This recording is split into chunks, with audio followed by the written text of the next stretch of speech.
What's going on, everybody? You're listening to the Point2Point NHL Recap Show, Season 3, Episode 26. Mark, it's officially playoff time. Today is the last day of the regular season, and surprisingly, there's actually a decent amount of games that matter tonight for the playoffs, right? Like, we still don't know who Colorado's playing, and then that 2-3 matchup in the Pacific, we don't really know how that's going to play out. So there's 3 games tonight that you really got to keep your eye on to see how this is going to shake down for the playoffs over in the Western Conference. But luckily for us, to make it easier for recording, we know exactly what's happening in the Eastern Conference, right? Like nothing's going to change tonight. We have it all set. Let's get right into it. First in the Eastern Conference, you have the Carolina Hurricanes, and they are playing the Ottawa Senators in round 1. Mark, for the Hurricanes to win this playoff series, what do they need to do? Yeah, I mean, Carolina had once again another really solid regular season. I don't think they got off to the greatest start compared to years past, but I mean, they've got a lot of depth in their lineup that I think allows them, even on some off nights, to not play their best, and they still picked up points at times. Now, they're a very high possession. They like to shoot a lot at the net. They're very like man-on-man in their defensive zone, very well structured. I think that Ottawa is like a pretty underrated deep forward core, I think. I think especially when they get all their guys going, especially they kind of underratedly have like one of the best, I'd say, top 3 center depth in the NHL. Like a lot of people don't talk about it. Even before the whole Norris Cousins swap last year, like having Shane Pinto as a third line center, I think is a luxury, considering that some teams in the NHL would probably utilize him as a 2C. Now, saying this for Carolina, I'm not as optimistic as past years with them. I think this matchup is not very favorable for them, but it's not like I don't think that they can win. They have the most amount of high danger slot shots in the league. With Ottawa, obviously, they do have a lot of strong tendencies to their game, but the goaltending has been probably their weakest point this year. So if they are able to utilize and get to the high danger areas, this series can be a lot easier for them than a lot of people think. Now, saying that, they are a team that still plays a little bit of high risk. Like, they have the most turnovers in the defensive zone in the NHL this year, but they also have like the most takeaways in the NHL. So it's like they are playing a little bit more of this high risk game than they have in years past. And they are a very deep team. Like, we're still talking about them the way we have in the past, in accordance to like they don't really have a superstar, but they've had some players that have been playing really well this year. Like Svechnikov's kind of hit a new level, I feel like, this year, especially down the stretch. Like Nikolai Ehlers has been a really nice piece for them, but they still lack that center depth, in my opinion, and they're going up against a team that I think has very strong center depth, and I'm not necessarily convinced that this is going to be an easy series for them. Yeah, I'm not convinced it's going to be an easy series for the Hurricanes either. Like, when you look at Ottawa, they went on a real run here just to get into the playoffs, right? And we talked about it year in, year out. Like, when you look at Stanley Cup winners and these teams that have a lot of success in the playoffs, a lot of the time it doesn't really matter where they finish in the seeding for the playoffs. It's more just like, man, just they got to get in going hot, and then let that game carry over to the playoffs, right? And I feel like Ottawa's a team that down the stretch here, they've really played very well just to secure their spot for the playoffs, right? Like, this is a team around the Olympic break where we thought like, oh man, it might be too much for them to overcome to even get into the playoffs. When you look at Carolina, I agree with you that like they play a lot more high danger than it feels like in years past, and I feel like that could get a little bit risky against this Ottawa team where they got some big forwards on this Ottawa team, right? Like you mentioned the 1-2-3 they have up the center of the ice, but not only that there's some big forwards on this Ottawa team, and once they get forechecking, like if Carolina's not if they're not playing smart and they're playing a little too risky in their own end, that could lead to a lot of good opportunities for the Ottawa Senators, right? With Brady Tkachuk, Dylan Cousins coming down the ice, forechecking those defensemen. For me, looking at this series, like I think it's going to be a very close series, to be honest. It's tough to say exactly and go and predict who's going to win. Like, I think it is that close. If I was a betting man, though, honestly, I think I'm going to go with the Ottawa Senators. And I say that because, look, we all know the goaltending, they've had some question marks this season, but it does feel like that Linus Allmark has figured things out a little bit here. And now going into the playoffs, like I would give a little bit of an edge to the Ottawa Senators in goal. As great as Bussy has been this season for the Hurricanes, like I think Linus Allmark at the top of his game, I would take him over Bussy probably 9 times out of 10. And if Allmark can steal you a game, like that could be the deciding factor in this series. Who do you have winning this series, Allmark? I've also got Ottawa. I've got them winning in 7 games. I think that this is sort of like a nightmare matchup for Carolina in round one. Yeah, You talked about the physicality. Ottawa's has the third most hits in the NHL this year. It's not even like those guys at the top. Dylan Cousins is physical. So is Stützle and Tkachuk. But they've got some pricks in the bottom six as well, dude. Like Nick Cousins is not a guy you really want to play against. Lars Eller, he's not the most physical guy, but he's a guy that's got a lot of playoff experience as well. And the one thing I forgot to mention with Carolina, like if they do want to find success in this series, like they've got the fourth best power play percentage in the NHL, and Ottawa has got the fourth worst penalty kill yeah. percentage in the NHL. So Ottawa's going to have to stay out of the box if they want to win this series because their penalty kill isn't the greatest. And we're talking about Carolina being a really good defensive team. Well, to be honest with you, dude, so is Ottawa. Ottawa has given up the least amount of high danger shots in the NHL this season. They've just been getting brutal goaltending. Like, think about it this way, even talk about the penalty kill. Ottawa has an 878 team save percentage this season, but their save percentage at 5-on-5 is 903. Yeah, So the penalty kill has really wore them down a lot. And if they do want to win this series, this isn't going to be a cakewalk. Like, just because we both have Ottawa, I can see Carolina winning this series. But to be honest, I just think the way Ottawa's seasons went, goaltending derailed it at the beginning. There was a lot of negativity about them probably missing the playoffs. But I think they're just actually that good of a team that they were able to claw their way back. And even though they made the playoffs, like I would consider this a little bit of a disappointing season for the Ottawa Senators because I think they're one of the better teams in the Atlantic Division, and they just happen to finish in a wild card spot. So I am very high on Ottawa this year. The one thing is that I will say is we talk about, can Allmark be good? Well, for some to most of the season, he hasn't been. So yeah. there is a very high possibility that he doesn't play well and the series doesn't go their way. But I honestly believe if Linus Allmark is even average in this series, there's a pretty good chance that they could win. And I totally agree with you in the sense, like, I like Brandon Bussy a lot. And I think even despite the 895 save percentage, he's had a pretty solid season this year because sometimes save percentage, it's not the greatest stat to use now, considering how picky they are counting shots. Carolina doesn't allow a lot of shots at times too. Like sometimes there's games where Bussy has 18 shots, he'll let in 2 goals, but he makes a couple of really nice saves. And you look at the counting stats, and he might have like an 890 save percentage, but like he may have saved the game for the team, right? Like that's kind of just the way goaltending is now, and the way it's transformed, the way they're counting shots. I do like Bussy, and I am very interested to see. And my question to you was going to be like, do you think you do think they are going to go with him in game one? Like, I know he's been kind of their guy down the stretch, but there were at points in the season where I felt like he was trying to give Freddie Anderson an opportunity to get his game back. And the one thing I will say is I think Freddie Anderson has been better in the second half of the season. I think he kind of had a disastrous start and his stats still don't look great. But if you look at the underlying numbers, he has been the better goalie. So you think that Bussy's going to start. Do you think there's a possibility we will see Freddie Anderson in this series, though, too? Given that it is Carolina, and even in the playoffs for the past couple of years, like they have flip-flop goalies a little bit at points, I think there's almost 100% chance we'll see Anderson at some point in this series. And I do think starting Bussy is the right call because Bussy, right, this is his first year fully playing in the NHL. He's really been the guy for Carolina this year. Like a guy like Freddie Anderson, he has been through the whole part of not starting a playoff series and going in at some point, right? Or being in the net and getting taken out in the playoff series, right? Like Freddie Anderson has dealt with that at points in his career, where for a guy like Bussy, like he hasn't dealt with that, so you don't really know how he's going to handle that.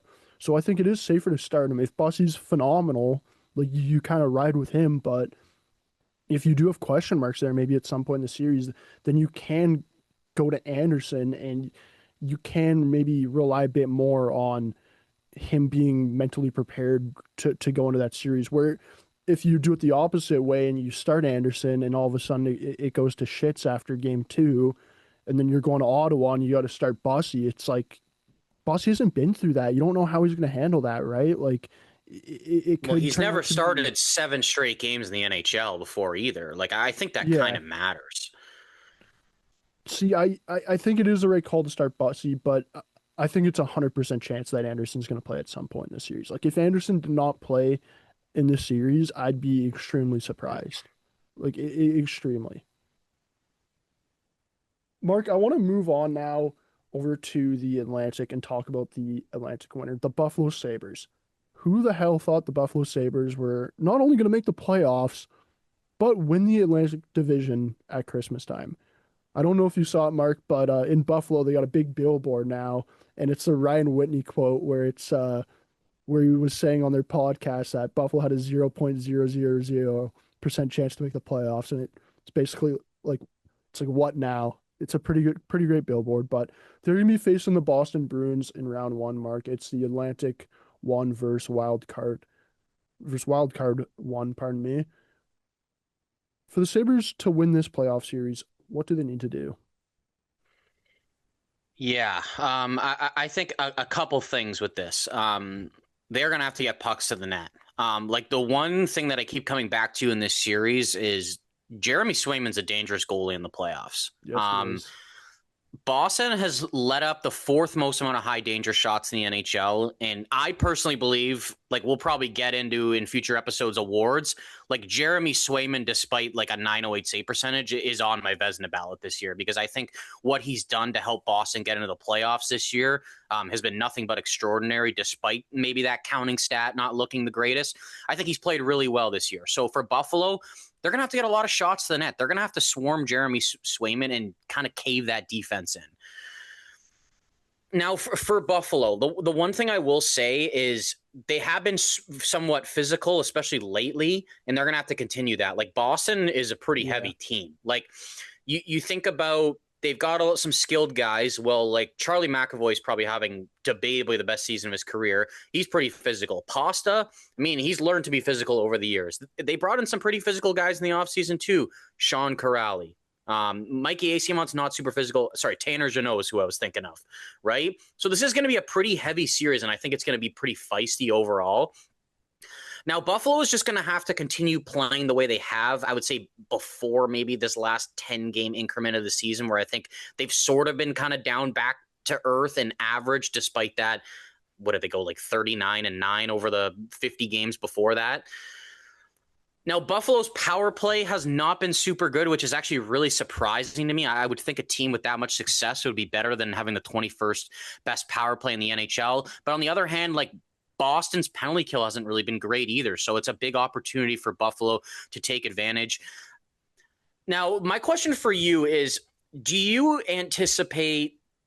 think Buffalo has done enough losing without making the playoffs to kind of lose before they win? Or can you see them still being sort of overwhelmed by the moment and maybe they got to lose in the first round this year to find success in the future?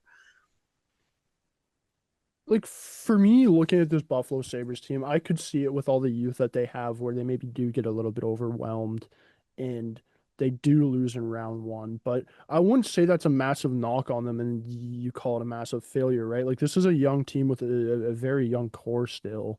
And if they do lose in the playoffs, like I think it could be similar to Ottawa last season, where Ottawa loses in the playoffs, but we're all looking at it like, hey, it was a step in their growth, right? Like it was a step in their growth. They're playing a good team. Boston's a good team, right? You mentioned Jeremy Swayman. Like Jeremy Swayman could win this series single-handedly for the Boston Bruins if he's at the absolute peak of his game. We've seen him do that in the past, right? With how good he is. For me though, like I really do like this Buffalo Sabres team. You mentioned the physicality and like this is a pretty big series. There's big guys on either side, right? I think Buffalo, with adding some of the guys they did at the deadline, not only they got bigger, but they got some guys who have played in playoff games, right? So that is going to help out a little bit with the younger guys and maybe showing them away a little bit. And the other thing too is some of the younger guys on Buffalo And especially some of the smaller guys, like they still play a pretty physical game, right? Like for me, the guy that really comes to the top of the head is that Zach Benson. He's not a big guy whatsoever, but when he's out there, man, like he almost gives me like a Brad Marchand type of vibe where he's a smaller guy, but he'll do whatever it takes to win, right? And if you can get that from Buffalo and you can kind of out physical Boston, I think there's a pretty decent road there to success and to winning this playoff series. The other thing too I'll say is for Boston, like you I think they're really going to need to rely on David Pastrnak in this series. And if Buffalo can find a way to contain Pastrnak and that line, like I think it could lead to a kind of ugly route for Boston. That's an interesting mentality. I actually believe that this series is a lot closer than maybe some people are giving credit for, Yeah. because I think playoffs is a different animal, and Boston has had experience with their core in the playoffs in the past. Like as much as last season was a disaster, that was really the only season they've been out of it in the last little while. So I think Boston is heading in with a lot more experience. Like I really wonder about Buffalo. Like we talk about even before that they were in the playoffs, like their roster construction and how they don't have a lot of veterans on their team. And even though that they have flipped the script and they are in the playoffs, like they still don't have a lot of veterans on their team, right? Like Jason Zucker's like basically leading the way there, right? Yeah, he is. I know they got Sam Carrick too. I mean, it seems like he will play in the first round. He has been hurt a bit. And I think he's actually been a pretty key part of their team down the stretch since they acquired him at the deadline, and is a pretty solid 4C and can be impactful physically, especially in the first round. So I am really interested to see this series, to be honest. Who do you have winning this, though? I'm leaning towards Buffalo. I just think they've been so good over this last stretch here. I think this is a perfect example of a team going into the playoffs playing at their absolute peak. And I do think despite the youth within that team, they will be able to carry it on in the playoffs. But like I agree with what you said, where it's going to be a close series and certainly a lot closer than a lot of people think it's going to be. I got the Sabres winning in, I think it's going to go 7 games. Actually, no, I'm going to say 6 games. I think it's going to go 6 games, and the Sabres are going to win in 6 games. How about yourself, Mark? One interesting part too about this is Boston is unreal at home. They're 29-11 at home, and they're 16-16 on the road. Now, what I kind of think the way this is going to play out is I got Boston in 6. I think that Buffalo is going to have to learn before they succeed. And I smell a Jeremy Swayman steel performance all over the series. I really do. I think the way he's been locked in this year, I think it's a really strong possibility. It's not that I don't think Buffalo's going to come out necessarily like shit the bed, but I think could be a little bit of a wake up call for them this year. Um, and I just think that Boston has like they've got X factors on their team, dude. Like we talk about like Yeah. Darlene, it's like all right, well Boston. I mean, you can argue whether McAvoy's as good as him or not, but I mean, it's really not that big of a difference. Like David Pasternak's the best player in this series, right? And I mean, they've got the goaltending. Like I like Ukko-Pekka Luukkonen, and I think he's actually had a very solid season this year. But there's another guy that has not played in the playoffs before, dude. Like you never know what can happen with some of these guys or these goalies. Like we talk about Connor Hellebuyck being the best goalie in the NHL, and then the playoffs roam around and he's not anymore. So it doesn't necessarily mean just because you were successful in the regular season that you'll be successful in the playoffs. Now, one other thing I was wondering about Buffalo this year, just because they've been doing it all year, like Alex Lyon is supposed to be back at some point in the series, and I really wonder if he's going to get any game action because Ukko-Pekka Luukkonen's another guy where he hasn't necessarily like started 7 games straight. Like they've gone the rotating aspect a lot in the regular season this Yeah. year. So I wonder if they do somewhat go back to that once Lyon is healthy. I think Lyon really went through probably his worst stretch of the year at the end, which kind of sucks because I honestly believe he helped save their season. He won about, I think it was 7 or 8 games in a row at one point, and I think he deserves a shot, and he has been in the playoffs before. But I think that's sort of an underrated storyline. Like if he gets healthy, like do we see Alex Lyon at all in this series? Yeah, I could see Alex Lyon getting a game potentially at some point in this series. like he has playoff experience, right? Like you know he can provide you if things do go south with Ukko-Pekka Luukkonen. It's like you do have a competent backup goaltender there who could win you a playoff game, and you could rely on him, right? So like I don't think it's the same maybe as Carolina playing Freddie where it's like almost a guarantee, but I think like I'd say it's a 50-50 chance that we see Alex Lyon. Maybe even slightly higher, to be honest. Mark, staying in the Atlantic Division, it's kind of hard not to go to the Atlantic Division when there's five teams in the playoffs there. But we got the 2-3 matchup there. It's the Tampa Bay Lightning versus your Montreal Canadiens. Mark, I want to talk about the Lightning first, your enemy here. What do you think they need to do to win the series? Yeah. Tampa's a fairly physical team. I mean, they've taken the most penalties in the NHL this year, and they've seemed to be imposing their will on a lot of teams here down the stretch. They're not afraid to play that style and get physical. Couple things for them. They've obviously were really good in the regular season this year, and I think people are not giving them as much credit because they didn't end up winning the division, but you had 40 plus games without Hedman, 30 plus games without Cernak, I believe, and 20 plus games without Yeah. McDonough, and you were still that successful. I think that's very impressive, and it shows that no matter who you bring up into your system, that they're buying in to the way your team's playing. Now, a couple things. This might sound crazy to say, but Nikita Kucherov hasn't really shown up the last couple playoffs. Like, I don't think he scored a goal in his last three playoffs. If they want to win this series, that's going to have to change. Like, the last two times we've played Tampa here at the end of the season, like, we've done a fairly good job at shutting them down for the most part. Like, Kucherov hasn't really been that impactful. And so what I'm saying is, like, there's a possibility that it could still happen, right? I know playoffs are a different animal. Now, Tampa cannot get caught playing our speed game because I think Yeah. that will hurt them a lot, even though they do have some fast guys on their team. I think that if the series goes in a way where I don't want to say run and gun because they are a good run and gun team, and if it did get into that, I could still see Tampa winning. But if it gets to the point where they're giving us a lot of room and we are able to use our speed to our advantage, that's where I think Tampa is going to run into trouble in this series. The other thing, too, I'm really interested to see in this series. Their power play is not that great this year, which is surprising. I think that can flip a script very easily in the playoffs, considering how much skill they have. They have one of the best penalty kills in the NHL. We have one of Yeah. the best power plays in the NHL. Our power play has struggled at times, and we were like more of a solidified top 10 team in the NHL in the power play.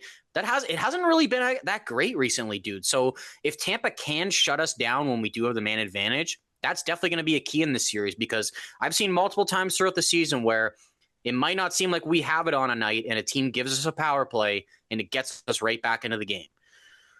Now, the one thing I will say is I think that they're not giving Montreal enough credit. I'm not necessarily convinced we're going to win this series, but I will say that it could be a little bit closer than people anticipate. And my other X factor is what kind of Andre Vasilevsky are we going to see? He Yeah. had a really great season this year. Once again, his playoffs haven't necessarily been up to his caliber the last couple of years. It's another thing where just because you played well in the regular season doesn't mean it's going to translate well to the playoffs. They're also possibly without Victor Hedman. I know he's on a personal leave, I believe. So that's going to hurt them a little bit. But I mean, we'll get into Montreal. We've also got a couple injuries we're dealing with too.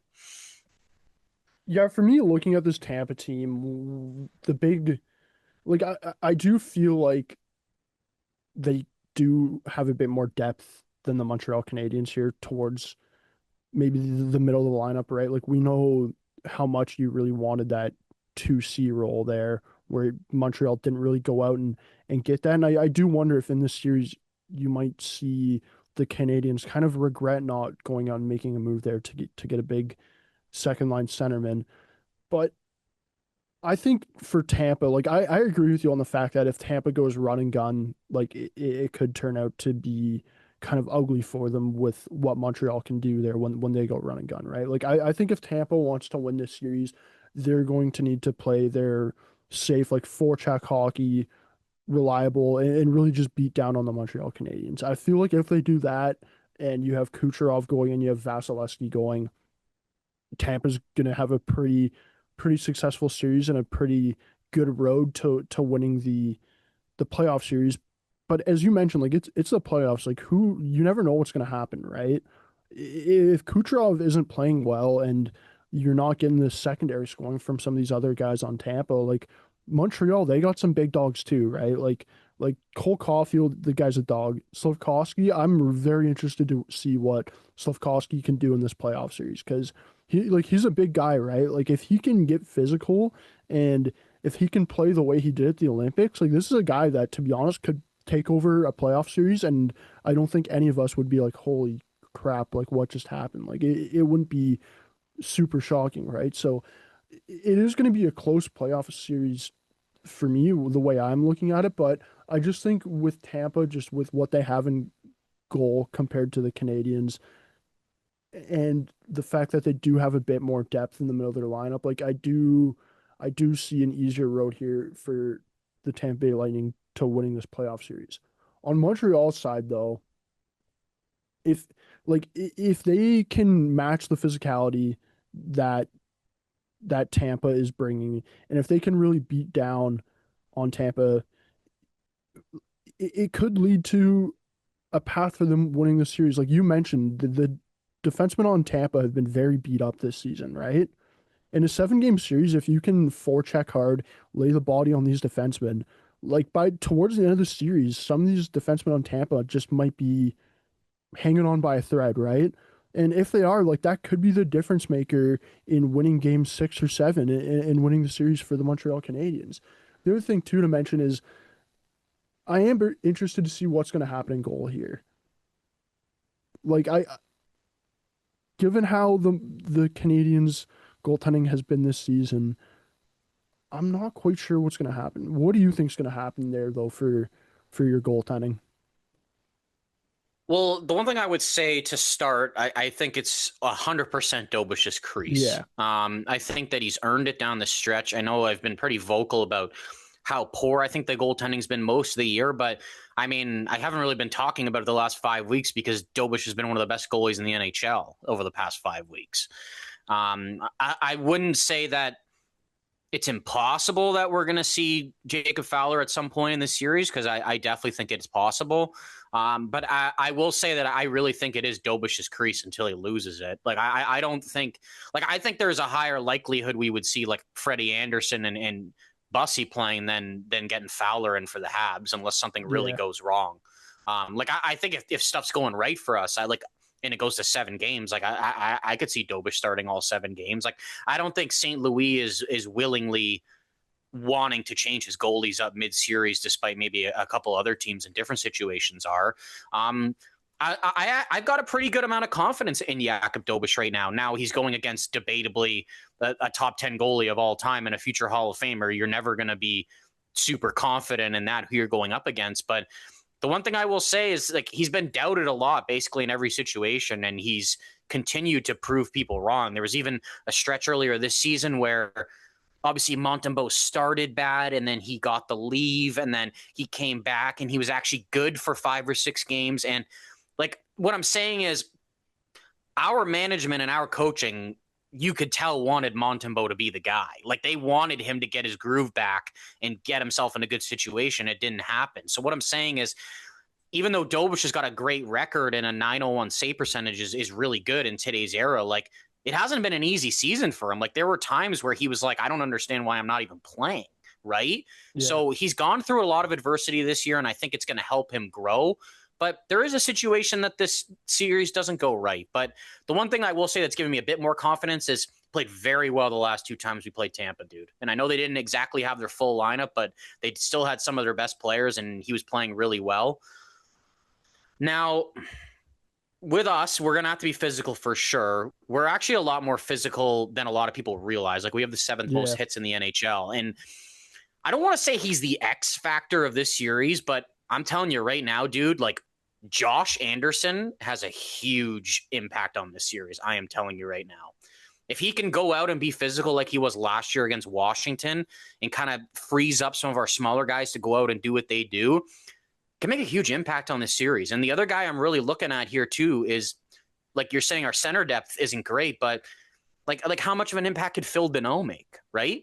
Like Yeah. he's played that 2C role on playoff runs before, and I know the offense isn't necessarily there anymore, but still very solid defensively, dude. And you don't necessarily always need guys like that to produce, because we do have a lot of other guys that can produce on this team. So, I mean, besides the goaltending, like Dobush is going to have to play great if we want to win this series. But besides some of the top guys, those are two other guys on this team that I am actually think could have a bigger impact on this series than people think. Yeah, and for Phil to know, it's like if he's not having this high offensive production series, it's like that's all right. If you can have his line just shutting down the Kucherov line, right? And you can kind of play your lineup matchups that way, that's going to lead to success, right? When you guys went to the Stanley Cup Finals, like Philip Deneau, he He didn't wasn't, score a goal till the Cup yeah, like Finals. he wasn't this great offensive player on that run. The reason everybody was like, oh my God, Philip Deneau's so good is because he was playing against every team's number one line and just really shutting that line down and letting the other guys on the team carry the big offensive load, right? Like if they can do that in this series, and the other thing is like you still got Nick Suzuki, who's also a great two-way centerman, right? So like the lineup matching for Montreal could work out pretty good here, given the centerman you do have and given the lines that you guys can put together here. Tampa having home ice, though, does not feel good to me because Cooper's one of the better coaches of the league in line matching. Yeah, And I'm telling you right now, in game 1 and 2, you are barely going to see Suzuki on the ice with Kucherov, because every time they throw out Suzuki, I think he's going to take Kucherov off. And I think that Deneau and possibly even the Jake Evans line is going to have a lot of responsibility of that top line, especially when we're in Tampa Bay. Might be a bit different when we're at home. Maybe if it's working out on the road where Deneau and Evans lines are somewhat shutting them down, and St. Louis like, let's keep this going and we'll get Suzuki away from other lines. But you still look at it the other side, like Tampa Bay's got a really good shutdown second line center and Anthony Cirelli as well, yep. right? So what is your prediction for this series? It's tough, but for me, I just look at Vasilevsky and I think he's kind of the X factor in this series. And if he steals a game or two, it's kind of hard not to think Tampa is going to win the series. And at the end of the day, I do think Vasilevsky is going to steal at least one game in this series. I think Tampa's going to win in 7 games, though. I think it's going to be a long series. You mentioned the whole lineup matching. Like, I think there's going to be a whole lot of that. And given that Tampa has that home ice advantage, I think Tampa's going to go home for game 7 and win on home ice. What's your prediction, Mark? So a couple other things to note too. Hedman probably might play, might not play. It's kind of more up to him. Alexander Carrier's been dealing with an upper body injury. He's been skating. Yeah. He's been taking passes, taking reps. I think it's actually quite possible he's playing in the series. Noah Dobson, believe that he broke his thumb. It seemed like he blocked a shot. Reevaluated in 2 weeks once it happened. I really doubt we're seeing him in this series. I think if we win, he could be there in round number 2. I really just don't see this series going our way. The one thing I will say is Tampa's very good in high danger areas, and we're one of the worst teams in the league in giving up high danger shots. So that just sort of screams to me that if Jakub Dobush isn't playing basically the way he has been the last 4 weeks, we're not going to be putting ourselves in a really good situation.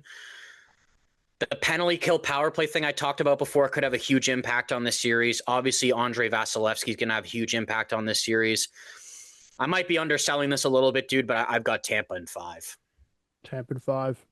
That's you. So you really don't have a whole lot of faith in your boys. It's not that I don't have the faith. I just think that it's a hard matchup, and it's not like I'm sitting here saying that we're gonna get blown out. Like we lost in 5 to Washington last year, and there was only really one game that we weren't in. Like there was a game that went to OT. I sort of seeing it being quite similar. Like I don't think it's necessarily going to be like a blowout of a series. I think it's going to be somewhat close, but I also just look at Tampa and I'm like, like how hungry are they now again? Like knowing that they don't have to go through Florida, knowing that the last couple of years that they have failed and really haven't performed to expectations at all. I just think we're going to see like a different Tampa team than we've seen the last couple of years in the playoffs. And I honestly just think it might be a little bit too much for us to handle. Yeah, and the East is really wide open this season too. So like if Tampa can get things going here in the playoffs, like there's a pretty open road for them to go to the Eastern Conference Finals and even potentially the Stanley Cup Finals. Moving on to the last series of the Eastern Conference, it is the 2-3 matchup in the Metro. Mark, if you were to tell me at the start of the season this would be the 2-3 matchup in the Metro, I would have called you absolutely crazy. But hey, here we are. Like shout out to the Pittsburgh Penguins and the Philadelphia Flyers because hey, they battled here to get into the playoffs. Mark, looking at Pittsburgh's side, I think this is where it is arguably the most interesting. You got a team here that has been to the playoffs year in, year out, haven't been to the playoffs the last couple of seasons, but they're back in. It could potentially be the last time we see this core together in the playoffs. What do they need to do to win this series? Well, they're one of the most offensive scoring teams in the NHL. So that's something that they're going to have to keep up because Philly's actually underratedly a pretty solid defensive team this year, and they have been down the stretch. They're definitely going to have to get a good goaltending because I think their goaltending this year has been suspect at times. I think that this is a team that, I mean, they do have a lot of veterans, but they have implemented a lot of young guys into their system that are still learning to play in the NHL, learning to win, and there's still some hiccups there. Now, they've got a really good power play and a really good penalty kill. So when they are on their special teams, they're going to have to continue the way they've been playing. And I think that they've got a lot of X factors in this series that can make a difference that have been either Yeah. that have won a Stanley Cup or been on cup runs. Like despite the big three, like, I mean, Erik Karlsson's been pretty far a couple times, right, in the playoffs. Yep. So I'm really interested to see how he plays this year. The one thing with Erik Karlsson, dude, it's like, yeah, the offense like has really picked up, but like I think this is the best defensive season he's had in like 8 years. Like it's kind of nuts that he's pulling this off at his age. They're really good at getting into the inside zone and generating high quality chances, but they're going up against a team that limits that a lot. Like Philly and Talkett, like he has brought a defensive structure into this team that a lot of people like don't really see and realize as much. And we'll get into Philly a bit more, but it is really interesting to see that we're getting like a high octane offense going up against a pretty solid defense for the most part. And the one thing with Pittsburgh is the one thing I see sort of is like they give the puck away a lot. And I just think the way Philly defends that they can be very opportunistic. So I think Pittsburgh's really going to have to limit their giveaways in this series. For me, well, the big thing I'm looking at in this series is I think this is a series that could be won or lost on the special teams. Like you mentioned Pittsburgh, how they got very good special teams, both power play and penalty kill.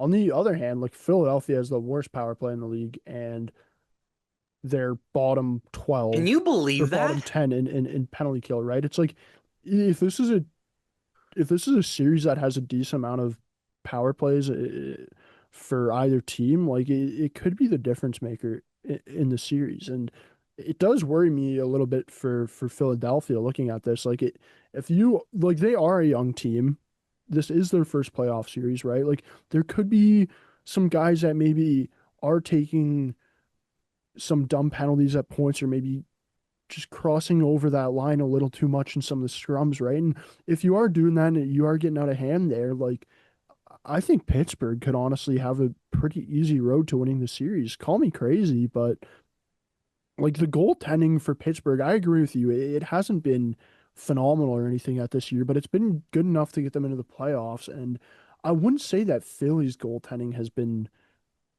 absolutely phenomenal either, right? Like I it's don't definitely know, been man. I think Vladar's had a really good season this year, man.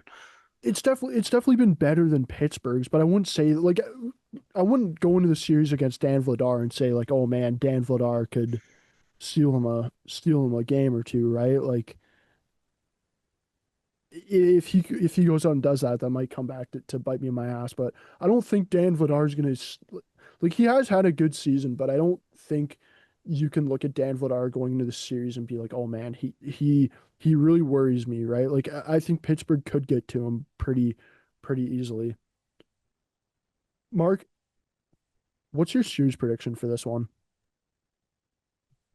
Yeah, like a couple other things I'm really interested in. Like I talked about Pittsburgh turning the puck over. Like Philly's very physical too, so I wonder if that contributes into turning the puck over. I don't know if you mentioned about the penalty thing. Like Pittsburgh's got a good power play. Philadelphia's penalty kill kind of sucks. Meanwhile, Philly is one of the most penalized teams in the NHL. Yeah. So when you're talking about special teams, like I totally agree that there could be even games where Philly's in this and they sort of blow it for themselves because they're in the box a little bit too much. Um, I will say that I don't think Philly's getting enough credit for the way they ended the season and how structured and disciplined they have been. But I still look at this series and I think that Pittsburgh, in their youth and their experience, could lead them to win this series. And right now, I've got Pittsburgh winning in 6. See, I got Pittsburgh winning as well, and I'm kind of debating in my head right now if they could sweep the series. Like I think Pittsburgh's gonna win. I don't think it's gonna go more than 6 games at all, but I'm gonna say Pittsburgh's gonna sweep this series. I think there's gonna Wow. be a I think there's gonna be a fire lit under this team to have success in the playoffs with Crosby and Malkin and Letang and this core still around. Like you mentioned that they have some younger guys. Like, dude, those younger guys on Pittsburgh, you know how excited they're gonna be playing in a playoff series with Crosby I will say though, and these so is guys. Philly though, dude. Like the way Philly's been playing, I have a hard Yeah. time believing that they're gonna go down 4 straight. I really do. It is like for me, this is the toughest series to predict, to be honest. Like it's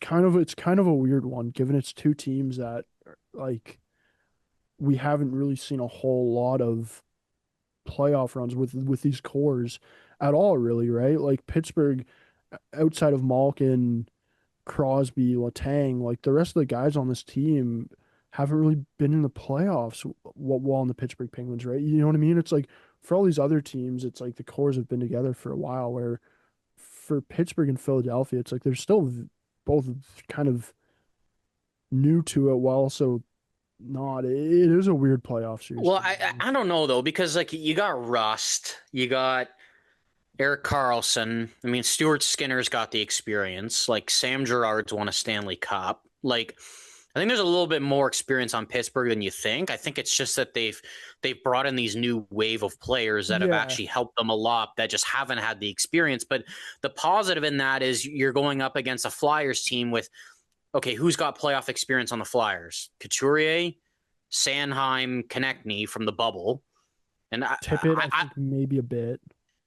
I don't even think I'm I not even don't even sure about know. Tippett unless it was in Yeah. Florida, right? Because he was only traded there in 2022. So I could be mistaken. I'm assuming Garnet Hathaway has got some playoff experience too. I think was he in Washington? I'm so messed up Yeah, with that Washington Washington Boston a little probably. bit. I think he was traded to Boston with Orlov that year. That Boston was like the best team in the league, but there's still a lack of experience on both sides. But the thing is with Yeah. Pittsburgh is they've kind of got the X factors in a couple guys that have won multiple Stanley Cups. Yeah, and for me, like I think that is going to be the X factor in this series, and that's why I'm kind of leaning towards the Pittsburgh Penguins sweeping, getting the brooms out and sweeping the Philadelphia Flyers. So are you if you're Pittsburgh, are you going Stuart Skinner to open the series? Yeah, I'm going Stuart Skinner to open the series, but I do think like given how the goaltending's been this season and how they really kind of have run a almost 50-50 tandem, like I think it's a lock that we're going to see Seelovs at some point in the series. I just think because of like the reputation of Stuart Skinner too. Like I mean, he's Yeah, been successful in the playoffs, but there's been times where he's taken breaks, right? And then Calvin Pickard stepped in. So I think even more than what you talked about with Bussy and Anderson, I think there's a 100% chance that Seelovs is playing at some point in this yeah. series. If Seelovs didn't play in this series, I would be absolutely shocked. I would I wouldn't I would not understand what their coach is doing. Even if what you said happens with them sweeping, like, to be honest, like I could see them going Skinner 1-3 and giving Seelov's game 4.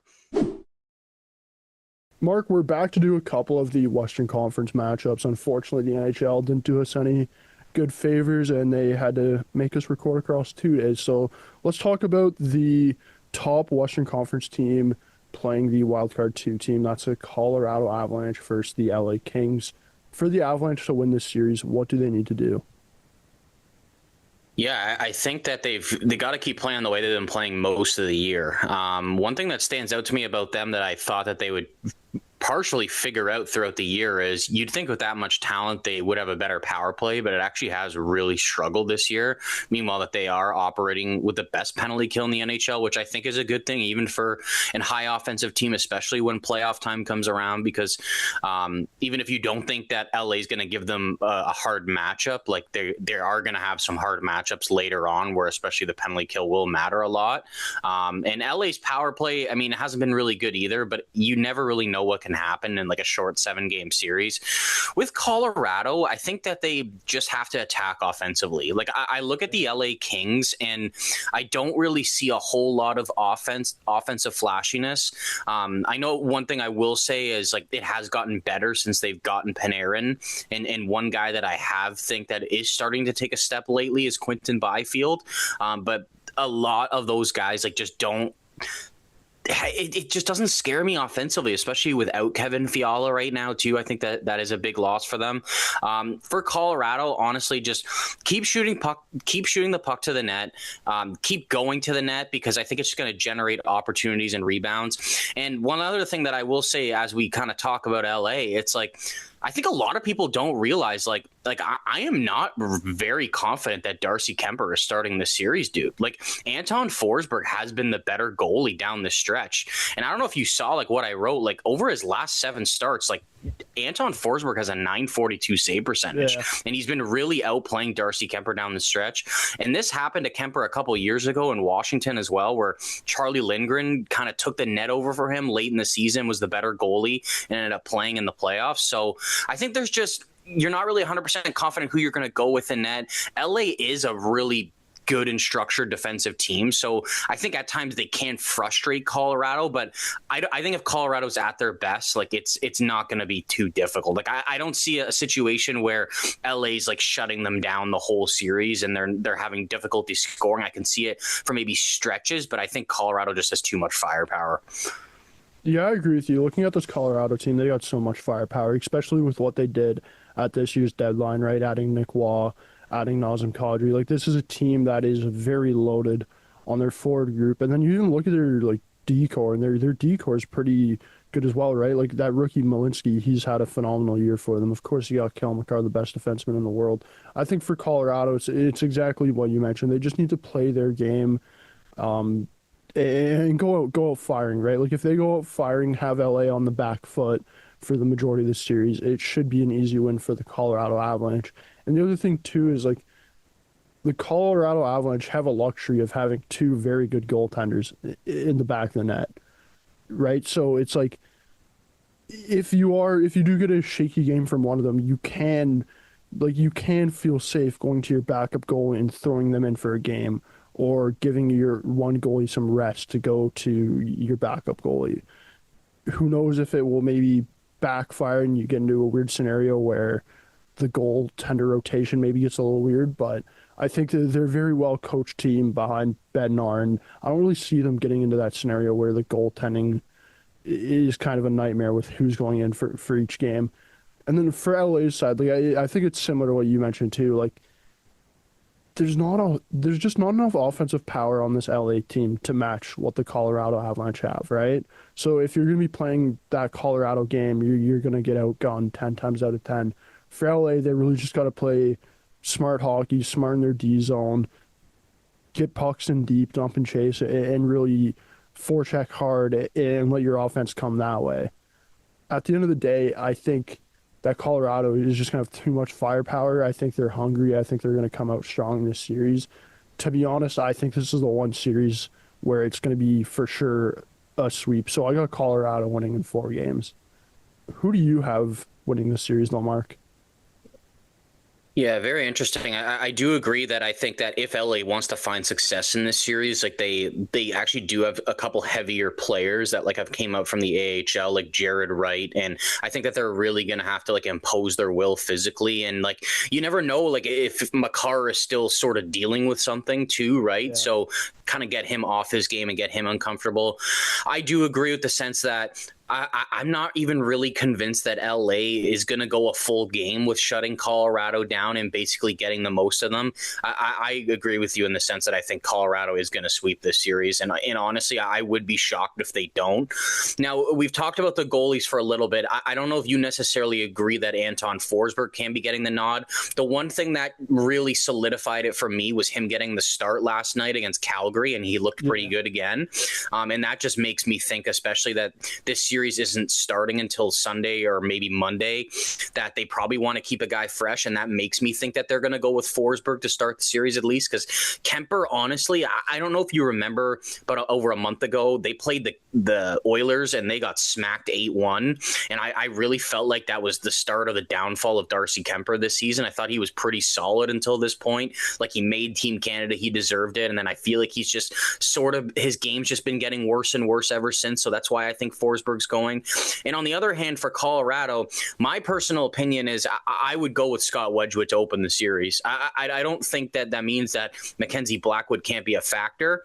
And I like Mackenzie Blackwood a lot. I think he's a really solid goalie and probably part of the future for this team. But I just look at it, and I don't think Blackwood's been bad by any means. I just think that his goalie partner has been playing better and has been playing better consistently throughout the whole season. And even with Colorado, it's like last night they have a game against, I think they were playing Seattle. Like Scott Wedgwood's getting the start, dude. Like, I mean, to me, that's another sign that I think that they're going with him to open the series. What do you think the likelihood of seeing Mackenzie Blackwood in this series is? I kind of see a situation like if it goes the way we see it going with the 4 games, I honestly don't know if we see Blackwood in this series. I think it'd be more that we might see him down the road again. And I will say, like last year in the playoffs, like I thought he was completely fine against Dallas. I don't think he was really a reason they lost. I think he had like an .894 save percentage, which is not super great, but I mean is basically league average at this point. So I didn't really think he was a huge problem, and I think it's a good problem to have, that if it's like, all right, well, if Wedgwood, even though he had the spectacular season, if it doesn't go well, like Blackwood has played in the playoffs recently, and it's a guy that we can go to that probably won't fold and crumble, right? But I think that they should reward Scott Wedgwood with how good of a season that he went. I just kind of like, I see it as like, imagine they don't go with him and LA somehow wins the first 2 games or something, and then it's like, well, why the hell wouldn't you go with the hotter goalie, right? Like maybe people aren't really taking it as much into consideration because they think Colorado's going to cakewalk this series, right? But I just think, why don't you reward the guy that got you there and was the better goalie for most of the season? Let's move over to the Pacific now and talk about the Pacific winner, the Vegas Golden Knights, and they'll be playing the Utah Mammoth, who finished in the first wild card spot there in the Western Conference. Mark, this series, I think it's a lot closer than some people think. What do you need to do, or pardon me though, what do the Vegas Golden Knights need to do to win the series? Yeah, I mean, since they brought in John Tortorella, they've definitely been playing a little bit better. I believe now they're 7-0-1 since bringing him in. And they've been getting some pretty solid goaltending. One thing that's really derailed them all season long and probably hurt them a couple times is how bad their goaltending's been, because they've actually been one of the better defensive teams in the NHL. But I mean, they've been super unsuccessful this year, like 39 wins, like 17 overtime losses, didn't even hit 100 points for a division winner. Like, it's not really the greatest season overall. And I mean, like one thing that I found crazy too, like yesterday was their 20th win at home, and they've only got 19 wins on the road. So like they haven't even won half the games they've played this year. Now, that doesn't really matter heading into the playoffs, the more we look at it. I think they've got a couple X factors in this series for sure. Guys that have had experience. These guys have won the cup over the last couple of years. Like, is Jack Eichel going to play like he was a couple of years ago? If Mark Stone is completely healthy and playing in this series, he can be a huge X factor. Now, The one thing I will say is I think Utah is a lot better of a defensive team than they get credit for. And they're a lot younger with speed. Now, this is a very odd stat, but I actually think that Vegas is going to have to play the dump and chase game a lot more. Yeah. Because one, that's something that Torts likes. Two, Utah is the worst team at the NHL at retrieving pucks off dump-ins. And the one thing with Vegas is they're not very young and fast, so it's going to be hard for them to like beat them with their skill, I would say. Like Marner is the one guy that really sticks out to me that could do that. But they have a lot of other guys on their team. Like they're a pretty heavy team. Like they're not overly physical, but I think they can be physical like they were a couple years ago when they won the Cup. So that is one thing that I'm really interested about in this series. If Vegas is going to kind of change to that style of play instead of trying to outskill Utah, because Utah's also got a lot of skill, dude. Like they've got a lot of young players that can hurt you a lot. You know what I mean? Like Dylan Gunther, like Logan Cooley's been on a stretch here where he's looked really good. And I think he could have a huge impact on this series. So Vegas, a couple things, the dump and chase game, continuing to play really solid defensively. And it's whether or not they're going to get good goaltending or not, because we've hated on it all season, but they're getting good goaltending probably at the best stretch of the season right now, right? Which is a positive heading into the playoffs. Yeah, for Vegas too, it's like if you their power play and penalty kill is top 10 in both this season, which is very weird for a team who has had the season that they've had.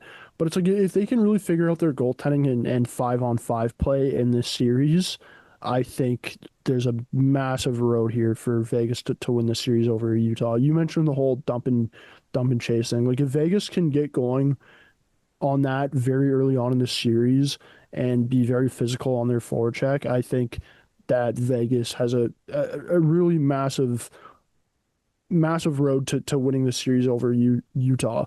If they go into the whole run and gun and kind of playing off the rush, like I think that favors Utah a lot more. As you mentioned, they got a lot of young, speedy forwards there, and even their defensemen, like they got some pretty young, speedy defensemen there who can have some offensive input.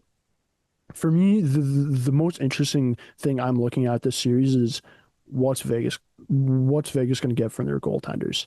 Like I think that could be the X factor in this series. If Aiden Hill or Carter Hart, whoever's playing in this series, like if they can give good enough goaltending, I think Vegas is going to win this series. But I think there's also a road here where Utah could get to Aiden Hill and could get to Carter Hart potentially, and it could turn out that Vegas's playoffs ends how the regular season was, where it's like they just got let down by their goaltenders. Their goaltenders didn't come out and perform, right? But I will say, like Aiden Hill, he does have that playoff experience. He has won a Stanley Cup, right? And like there is a shot that maybe he does figure things out here for the playoffs.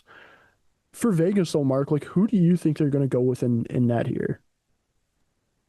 I think just due to this last stretch and the familiarity with the player, that I think Carter Hart's going to get the nod, considering that Torts has coached him in Philly before.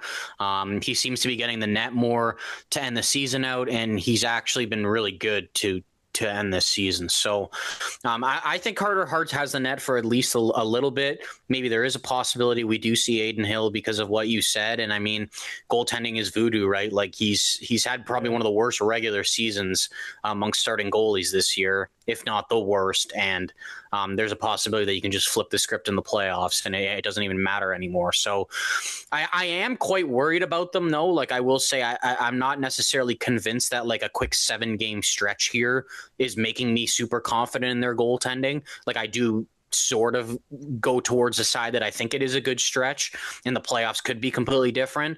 And I will be honest, it worries me a ton about them in this series. And the one thing that does worry me a lot as well is they are known at times to just dry up offensively, man.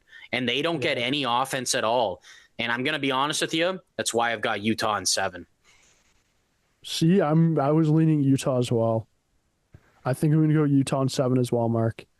At the end of the day, like I just think the Vegas goaltending is going to let down this team, and I think that we are going to see Utah try to play that quicker style of hockey. And at the end of the day, like I just don't think Vegas has enough speed to keep up with Utah if they really get things going. So I'm going Utah in 7 games. I think for Vegas, like you mentioned this whole last 7 games, like it really has changed my opinion a bit on them and kind of made me feel that potentially they could win a playoff series here, but it's tough, man, just because with how their season's gone, it's like they've been so bad at points, and for the majority of their season, it's like, is this last 7 games after coaching change really gonna give them this much of a boost in the playoffs? I don't think so. So I'm going to Utah in 7. The amount of people that I've talked to about Utah potentially taking this series and they think it's like some wild take. It's like, guys, like Vegas has 3 more points than Utah in the standings right now. It's like, it's just the way the divisions are structured. I don't know. Like I would argue that Utah's been a more consistent team throughout the entire season. Like they did have a hot start and sort of tailed off a bit and it wasn't looking good. But I would say the second half of the season, like Utah has been fairly consistent. Like they've been in that wild card spot. It just sucks that the division they're in and they were just that bad stretch just sort of put them behind the 8 ball in accordance to wanting a top 3 spot in that division. But like I would say, like besides that rough stretch, I haven't really wavered that this team's going to get in the playoffs all year. Like I think they do play a good brand of hockey. They play the new style of hockey, which is young and fast, but they still have some sandpaper in their game and they still are physical. They still are good defensively at the same time. Like, I don't think enough people talk about that, and they bring in Mackenzie Weegar as well. Like, that just brings them more depth on defense. Like, I'm looking at this now, and it's like, maybe you think Vegas has a better D-core, but I mean, like, bro, they got Sean Dursey and Ian Cole on their third pair. Ian Cole to me is a perfect number 6 playoff defenseman, right? Like he's super physical. He blocks shots. It's a type of player you need. So I think people are giving Utah not as much credit this year. And the other thing I'll say this year, like he's played a lot of games, but like, I'm giving Karel Vejmelka the nod in goaltending in this series right now because I think he's played a ton. He's been really consistent. And I mean, he's been like very opportunistic. Like there's games where he might not seem like he has it, but he'll go out and make a big save that'll secure the win for Utah. And honestly, that really matters a lot when it comes to the playoffs.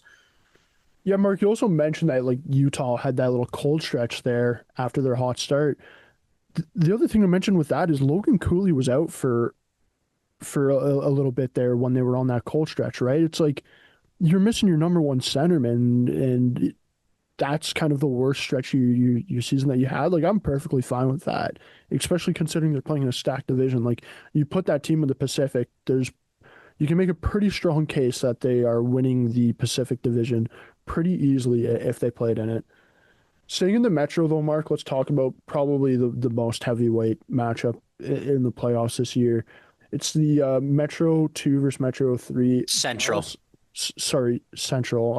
I always do that for some reason. Switch up the Central and the Metro. So Central, though, it's the Dallas Stars versus the Minnesota Wild. Mark, for the Stars to win this series, what do they need to do?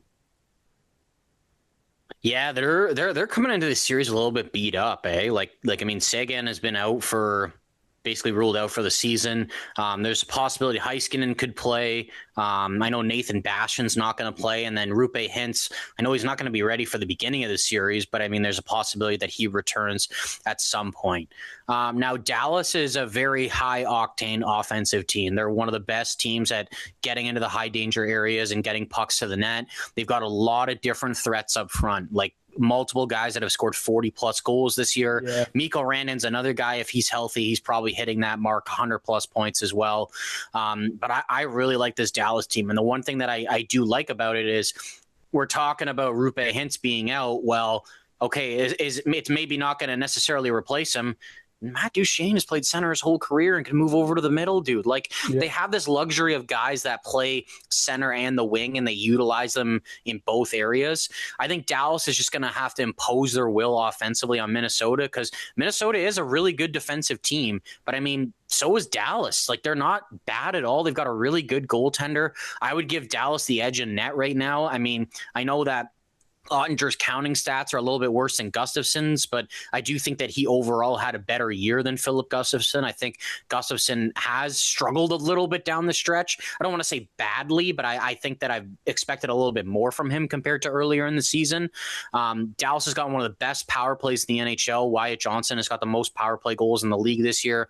They're also really solid on the penalty kill. So is Minnesota. Like Minnesota, you look at their power play, how many different threats do they have? So when you talked about Pittsburgh and Philly being a special team series, 5-on-5 is going to matter a whole lot in this series, but I think special teams will as well. I think there could definitely be a couple games where it's decided late in the third period off a power play or something of that. So Dallas is a really deep team, in my opinion. I think that they're in a really good position to win this series, but by all means, it's not going to be easy. Yeah, like this is definitely going to be a tough series for either team to win. And looking at Dallas, like you do mention the injuries there, they do have a decent amount of guys out. For me, the big one though is Heiskanen. Like he's probably going to play in this series, but if you miss him for game 1 and 2, like that could be a big loss on the back end for the Dallas Stars, right? Like you look at that D core and it is heavily built around Miro Heiskanen. And if he's out and you lose 1 or 2 of those games out of the first 2, like that could be the difference maker in this series for the Dallas Stars. Yes, but let's not pretend like he didn't miss most of the first round last year against Colorado. Yeah. There's one thing I will say, because I keep hearing this shit about Dallas is cooked if they don't have Heiskanen. I'm like, guys, like they went through most of the first round against Colorado last year without him, and they were, I don't want to say perfectly fine because it was close, but I mean, it didn't break the series for them is what I'm saying. So I'm not necessarily convinced, even if he misses 2 games, if it's really gonna, like, at me, if they go 0-2 and they play bad, yes, but I mean, I'm not necessarily going into this series just because Heiskanen's out. I'm not like changing my mind really just because he might miss a couple games, to be honest. Yeah, I wouldn't say I'm changing my mind either, but I would say like it does worry me maybe a tiny bit. Like I do give maybe a bit more of an edge to Minnesota than I would have if Heiskanen was healthy. Like, you know what I mean? Fair, but having Thomas Harley is also a luxury, right? Like, I mean, he's elevated his game, it feels like, every time Heiskanen went down. So I think that's what makes me a little bit less scared about the whole situation. Yeah, no, that's fair. Thomas Harley's been an absolute stud, and I think he will be a stud here in the playoffs for them. Looking at Minnesota's side, though, like it's tough, man. It really is a tough series here to predict because there's so many star players in this series. There's so many guys that could take over a series. So how do you feel about this? Because like, do you think this is like Minnesota's very highly skilled? I mean, they're dangerous on the power play.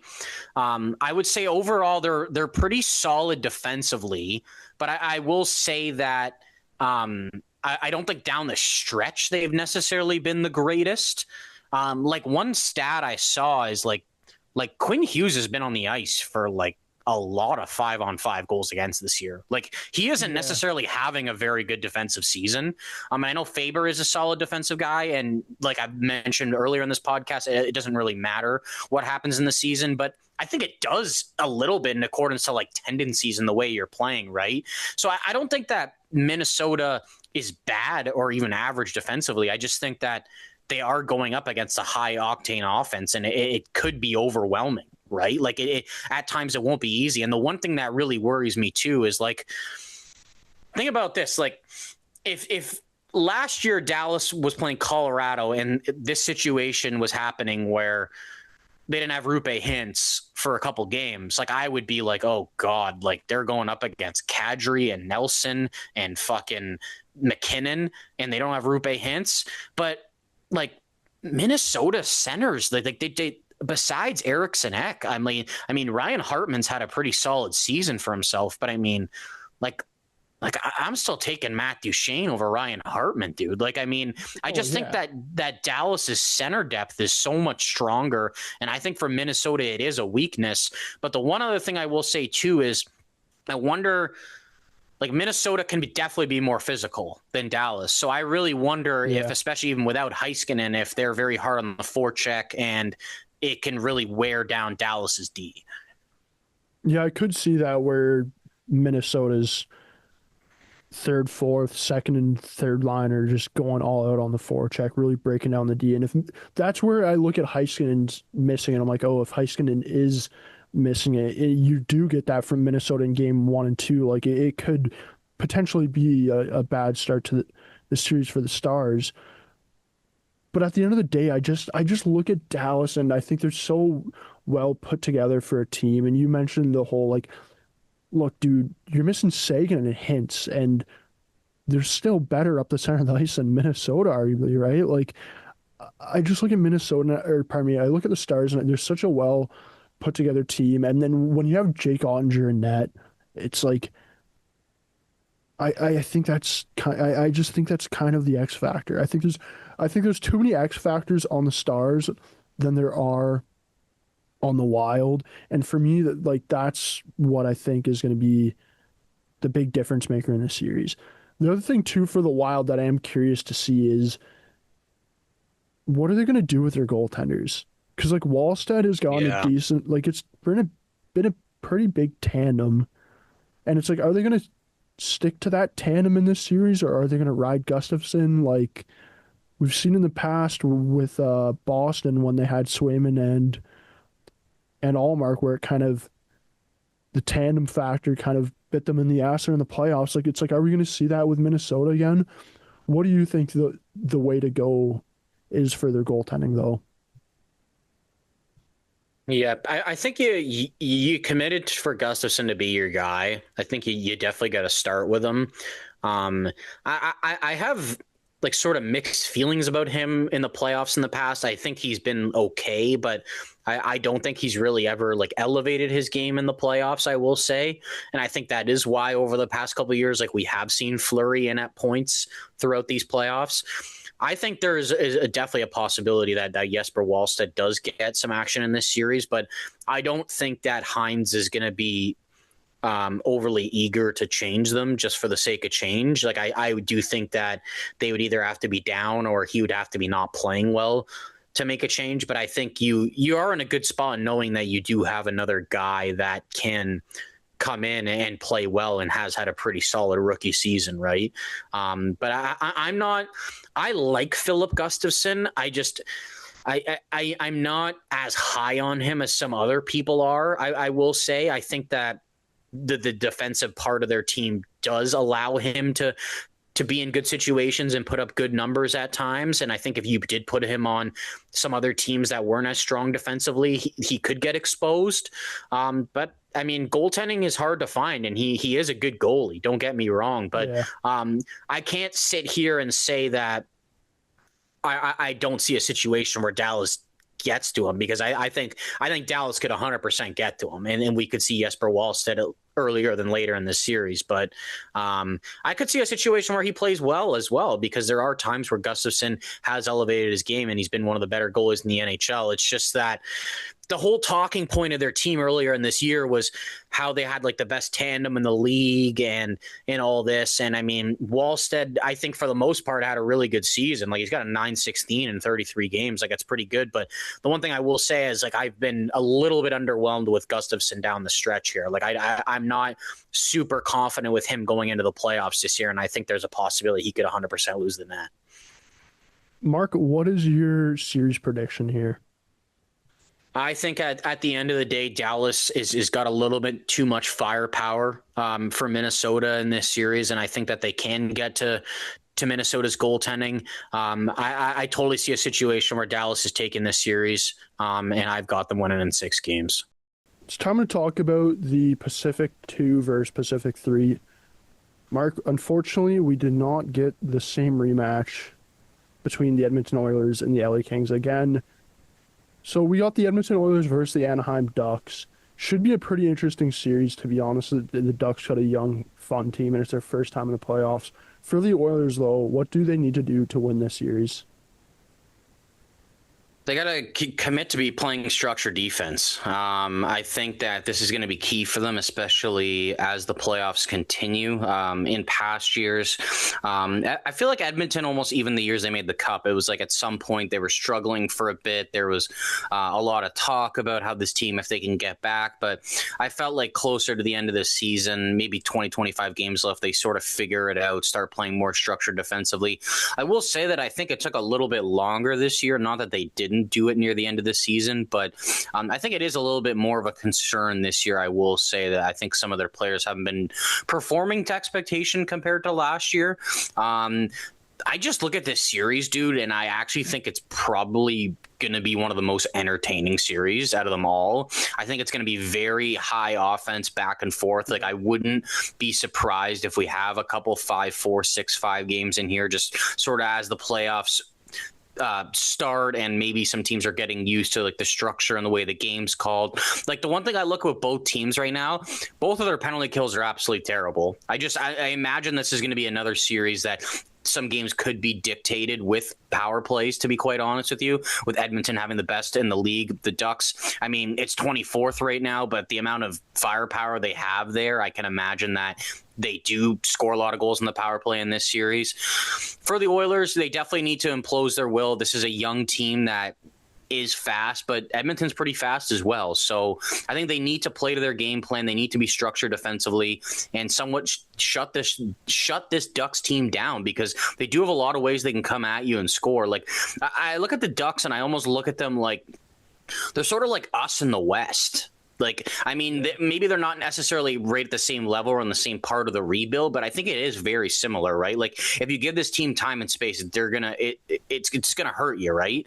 But I will say I'm not really convinced that like the Ducks are super ready defensively, and I don't know if Edmonton is gonna have a really hard time scoring goals. I just think they're gonna be more worried about keeping them out of their net.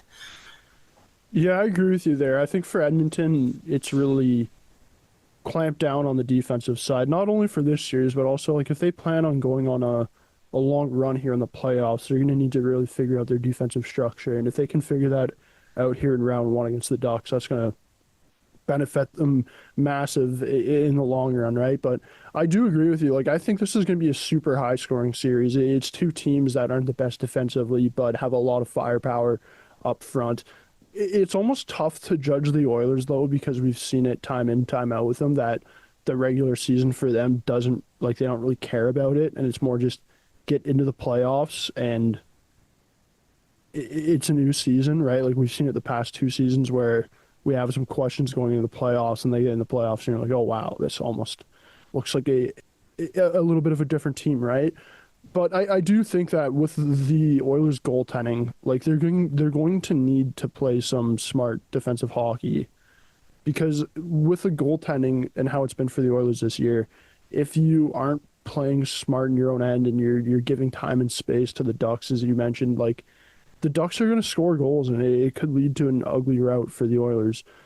On the Duck side, I think for them it's try to play fast off the rushes, but also limit the Oilers through the neutral zone. If you can shut down the Oilers through the neutral zone and not let some of these guys on the Oilers get a bunch of their speed, it's really going to help you out, right? Like if the Oilers have to play that dump and chase game, I don't necessarily think they're the greatest at it.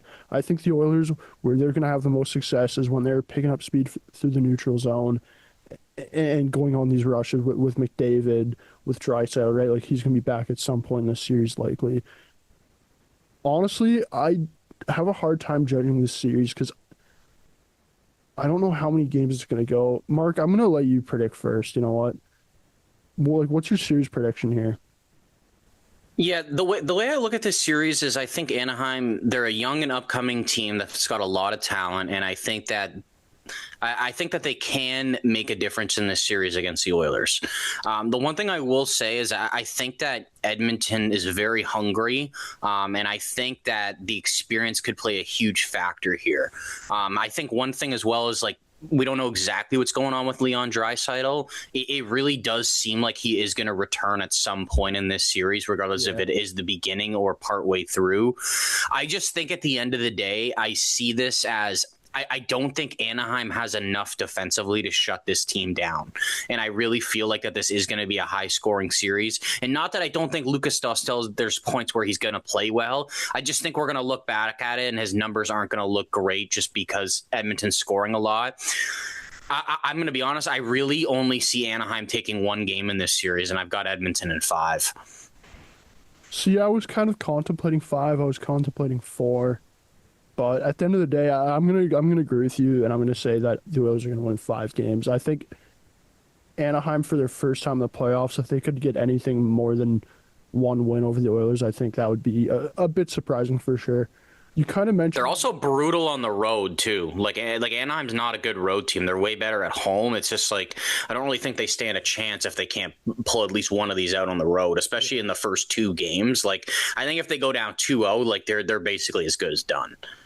You kind of mentioned the Ducks goaltending there with Dostal. On the Oilers side, like Connor Ingram, he's a lock to play all these games. No?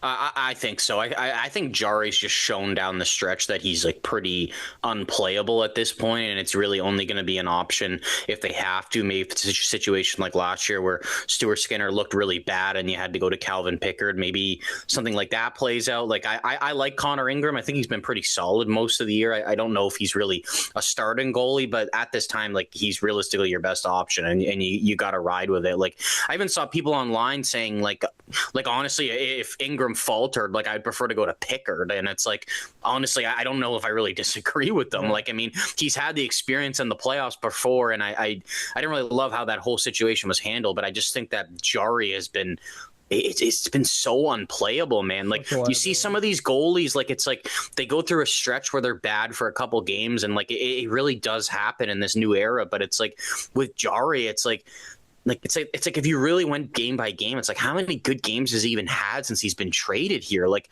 2? Like I mean, he's letting 4+ in like 60% of the games he's played here, right? Like that's not a recipe for success in the playoffs. So we'll really see if this does turn out. Like maybe there's a situation where Ingram doesn't play well, and the goaltending thing is an even bigger problem this year than it has been in years past. But I will say that I even if it is a problem, I really feel that this is a team where Edmonton can outscore their problems. Like it's not going to work out the whole playoffs, but I just think that this is a really young and inexperienced Ducks team that's not really great defensively, and they're probably going to try and play the similar style as you, and I just think you can beat them at your own game.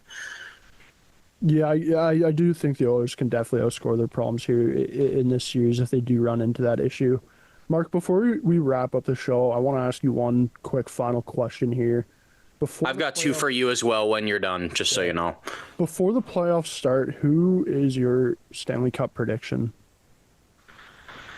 Ooh.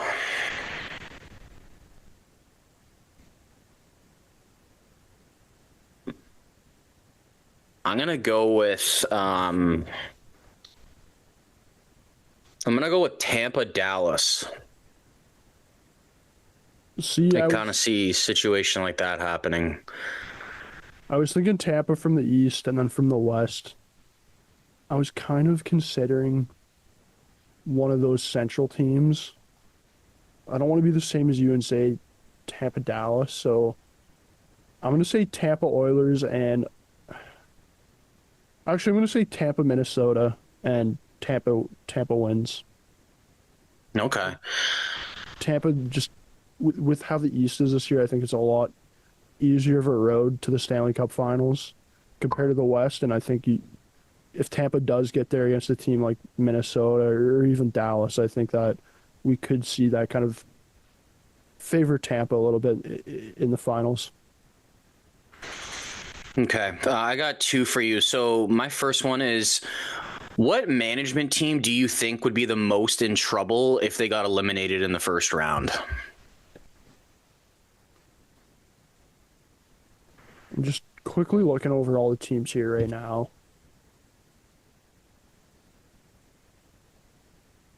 I think it's the Oilers, and I think it's, to be honest, not that close. Like you're playing a team in Anaheim that you should be beating, right? Like we both just said that they should win in about 5 games.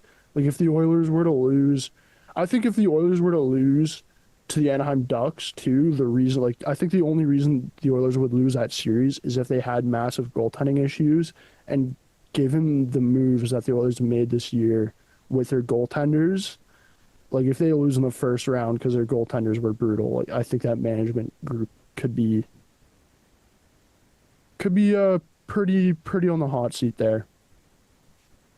Yeah, I would have went with the Oilers as well. I think it's really hard. Like I could see, I don't know if like Bowman would go, but I think Knobloch would probably go if they were out in the first round. Like I look at these other teams, like even if Carolina got out, I don't really think Brendamore would be going anywhere, to be honest. Like I think that's really, it's almost like a nightmare first round matchup for them as like a number 1 seed, I would say. Yeah. With LA, like honestly, I wonder if DJ Smith has even done enough by getting them into the playoffs to get another shot next year. If not, I mean, it's probably pretty reasonable that they change because he was an interim guy anyway. And the other guy I just wonder about is like, do you think Utah, like his job is safe now since they got into the playoffs? Because I mean, there was word throughout the year when they were struggling a bit that Tourney could go, but I wonder now if since they got to the playoffs, if it is going to be enough for him to stick around. Because I thought if they missed this year, I think they were definitely looking at a change this offseason. I think it was enough for him to stick around if you lose to Vegas in the first round. Like I don't think anybody's going in here saying Utah, this is an easy win for them in the first round, right? Yeah. My last question for you is what player do you think, regardless if you think they could be a star or not in this league, what player do you think that could have a breakout playoffs this year and like we could maybe just start talking a little bit more about? That's a very good question. I'm trying to I'll give you my answer just so you can think. Like one guy that came to mind that I think's been playing really well lately, and I see that has a bright future, is Maverick Bourque with Dallas. Okay. I think he's been playing really good down the stretch, and a guy that's been inserted into their top 6. And I think that they obviously get a lot of love with some of their other forwards and players, but I think Maverick Bourque could provide some like really good secondary scoring, and a lot of people start to realize why he was the MVP of the AHL a couple of years ago. See, I was going to say Cutter Gauthier, but I think maybe he's already known well enough. And the other thing, too, is I don't know if Anaheim's going to play enough games necessarily where it's like, you're like, oh, man, this guy really went off. You know what I mean? I'm going to say Matt Savoy for the Edmonton Oilers. I think that's a good pick. Similar to Maverick Bourque, like he was a rookie in the NHL this year. He had a phenomenal game. Like he's been phenomenal over the last week or so, right, going into the playoffs. So I think for the Oilers, like if you can get Savoy going and get some secondary scoring from him, that could really benefit your team here. And if he does do that, I think a lot of people are going to maybe look at him and be like, okay, this guy could be, like this guy is a no doubt top 6 player in the NHL, right? Where going into the season there was debate over is it going to be him or Howard in the NHL. Yeah. Right? And of course, he won that job, but yeah, I'm gonna go with Matt Savoy. It's definitely not a bad option. A couple of the guys I was sort of looking at was, I know he's been in the playoffs the last couple of years, but like I think Vasily Podkolzin, like he's played really well and took his game to another level. And then even another guy we talked about just because of his extension this year, like I really wonder if a lot of eyes start going on Sam Malinsky. I know we talked about him earlier in the day, but I think he's a legit top 4 defenseman in this league. 40 points this year, dude. Like the fact that Makar had, I think he finished with 90. Like I did not realize that Sam Malinsky had 40 points. Like I mean, he's having such a good season this year. And even like when Makar's been out recently, like he's done a really good job running that power play. So I wonder if he becomes very useful within these playoffs and gets a lot more recognition. Yeah, the other guy I'm kind of thinking of too is Zach Benson on the Buffalo Sabres. Like he plays a gritty style of hockey, dude. I could see him going into a playoff series here and absolutely thriving with the energy, right, that a playoff series provides, and being in there and mixing it up. Like I could see a playoff series for him where he does well offensively and he's putting up points, but he's also an absolute rat to play against, right? And those are the worst players to play against in the playoffs. So I could see Zach Benson being a breakout type of player as well this season. Overall, though, that's going to wrap up our playoff preview episode. We're going to be back next week. We're going to be doing some awards predictions, and then after that we'll come out with a round 2 predictions episode. So for everybody tuning in right now, thanks for tuning in, and stay tuned for next week.